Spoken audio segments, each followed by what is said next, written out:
Hi, today I'm going to be explaining to you the method of integration known as integration by parts, which is, in a sense, the opposite of the chain rule. So, to prove how we do integration by parts, let's imagine we use chain rule to find the derivative of f of x, g of x, and we know that this is f of x, g prime of x, plus f prime of x, g of x. Now let's take the integral of both sides, and we take the integral of d dx, f of x, g of x, dx equals the integral of this whole expression, f of x, g prime of x, plus f prime of x, g of x, dx. I forgot a parentheses in there. And so we know that this is simply the original thing here, f of x, g of x. So we know that f of x, g of x is, and let's split up this integral into two parts, f of x, g prime of x, dx, plus another integral, f prime of x, g of x, dx. And now let's subtract, let's subtract this from both sides, and let's find out. So now we're left with this guy on this side, and let's move this to the left side. And so what we're left with is integral of f of x, g prime of x, dx equals this guy, f of x, g x, minus the value we subtracted, the integral of f prime of x, g of x, dx. And so now what we're going to do is we're going to substitute some values. So let's find some value u equals f of x, and therefore du equals f prime of x dx.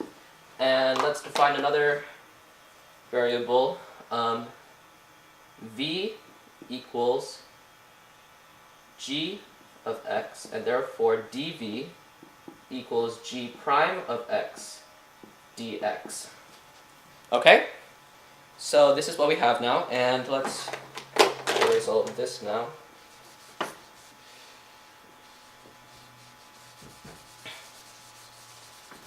So let's rewrite this thing right here using u and v. So this is the integral of f of x is u, and g prime of x dx is dv. So we have the integral of u, dv equals, now this is simply u times v equals u times v minus this integral, which is, well, if you see f prime of x times d of x is du, and g of x is simply v. So this is the integral of, v du, and this is the equation that we use when we solve in, whoopsie daisies. We apologize for that brief interruption. This is the formula that we use when we do integration by parts problems, and so this can be summarized in this right here. So given a problem of the form integral of f of x times g prime of x dx equals something, we want to find that something, we set the variables u equals f of x and dv equals g prime of x dx, and then this guy can be rewritten as the integral of u dv, and this equals uv minus the integral of v du. Alright, so now we're going to try to do some examples with this. We'll use this sheet up, I'm so sorry. We'll use this sheet up here for examples, for reference, I'm sorry, as we do these problems. Alright, so the first example problem that we have is the integral of x e to the x dx. And so we want to find, we want to set some u equals some f of x and dv equals g prime of x dx. And so what we want to do is we want to set u to be something that is easily differentiable, because we're going to need to take the derivative of u, du. And we want to set dv into something that is easily integrable, is that even a word? We can easily take the integral of because we are going to need to find v. So what we do is we decide that u equals x because the derivative is quite easy. Du equals dx. That's a terrible equal sign. And we then decide that dv equals e to the x dx, and the integral of that is quite simple. V equals e to the x. And now we find uv minus the integral of v du. And so what we do is we find u times v is x times e to the x minus the integral of v du. And v is e to the x, and du is simply dx. And so the integral of e to the x dx is simply e to the x. So we get that this thing equals x e to the x minus e to the x. And let's verify that this is true over on this side, in case you don't believe me. Let's take the derivative of the, oh, I'm sorry, I forgot to see. You need a constant there. Let's take the derivative of this, and by the chain rule, derivative of x e to the x is x times the derivative of e to the x, which is simply e to the x, plus e to the x times the derivative of x, which is 1, so e to the x, minus the derivative of this, which is simply e to the x, and we get x e to the x, which is what we had up here. So we show that integration by parts works. Math works out. Hooray. Now let's move on to the next example problem. Let's take the integral of x cosine of x dx. And so now we choose our u and our v, and let's just again set u. We set u equals x because taking the derivative of x makes it simpler. Du equals dx, and now we set dv equals cosine x dx, and of course v then equals simply sine x. And now we find uv minus the integral of v du. Uv is x sine x minus the integral of v du minus the integral of v, which is sine x, du, which is dx, and we get equals x sine x minus the integral of sine x is negative cosine x plus cosine of x plus c. And this is our final answer. And you're just going to have to trust me that that is correct. You can take the derivative if you so please. But I'm going to run out of time, and I have so many interesting example problems to show y'all. Our next example is the integral of x ln x dx.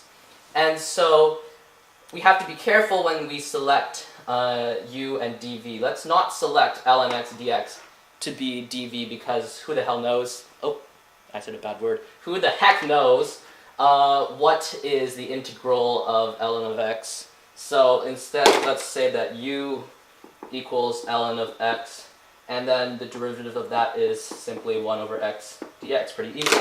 And now dv equals x dx, and we take the integral, and v is simply 1/2 x squared. And like always, we find uv, which is ln of x, times 1/2 x squared, minus the integral of v du, and v du equals 1/2 x squared times 1 over x dx. And we need to simplify this. Equals 1/2 x squared ln of x minus 1 over x, and x squared forms simply x, so minus 1/2 x dx, which equals 1/2 x squared ln x minus 1/4 x squared plus c. And this is our final answer. And I have written this down here for my future reference because we're going to use this again later in a moment when we solve another integration by parts problem. Or maybe not, I'm not exactly sure. Anyways.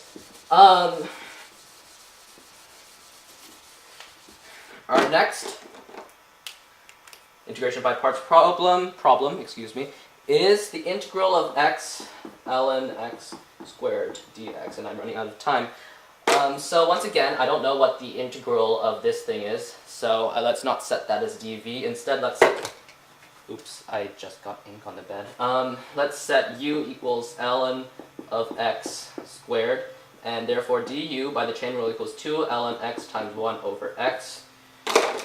Then likewise dv must equal dx, and v equals 1 half x squared.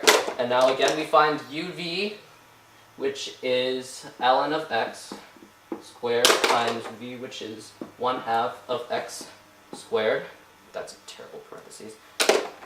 That's still a terrible parentheses, minus the integral of v du, which is 1 half x squared times, okay, so this x squared and 1 over x simply make x, and 1 half and 2 make simply 1, so we're left with x ln x.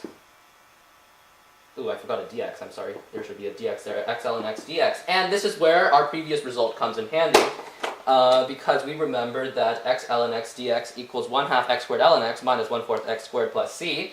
And so we rewrite all this crap, and we find that the answer is 1 half x squared ln x itself squared minus 1 half x squared ln x plus 1/4 x squared plus c, that's a 2, I swear. Jeez. Okay. Good enough. Okay, so this is the final answer. And for my last example, I would like to do this very quickly because I'm almost out of time. Let's take the integral, that's an enormous integral sign. Let's take the integral of e to the x sine x dx. So what we do in this instance is we move very quickly because I am almost out of time. Du equals e to the x dx, and dv equals sine of x dx, and v therefore must be negative cosine x. And we find uv is e to the x times negative cosine x. Now, we take the integral of v du, which is negative cosine x times, e to the x dx. And minus a negative is a positive, so let's just make that a plus sign. And so now we're given this thing right here, and what we need to do now is we need to find this thing, and in order to find this integral, we need to do integration by parts again. So for our memory, we write up here that integral of e to the x sine x dx equals negative e to the x cosine x plus the integral of cosine x e to the x, okay, close enough, dx. And let's erase all of this crap and do another integral. And what we do here is, once again, u equals e to the x, du equals e to the x dx. dv equals cosine of x dx, and v equals sine of x. And now uv equals e to the x sine x. Now minus integral of v du, which is sine of x, e to the x dx. And we notice, holy crap, it's the same thing as up here. So let's now rewrite this whole god dang thing. Integral of e to the x sine x equals negative e to the x cosine x from up here, plus this guy, which we find to be e to the x sine x, minus the integral of e to the x sine x, I'm running out of room, dx. And this thing is the same thing as this thing, so let's just add this to both sides. We get 2. And now let's divide both sides by 2. And we get this, and this is finally the answer. And let's simplify that a bit. Equals 1 half e to the x sine x minus cosine x. And this is finally the answer to the integral of e to the x sine x, and I forgot the dx. Shame on me. Sine of dx.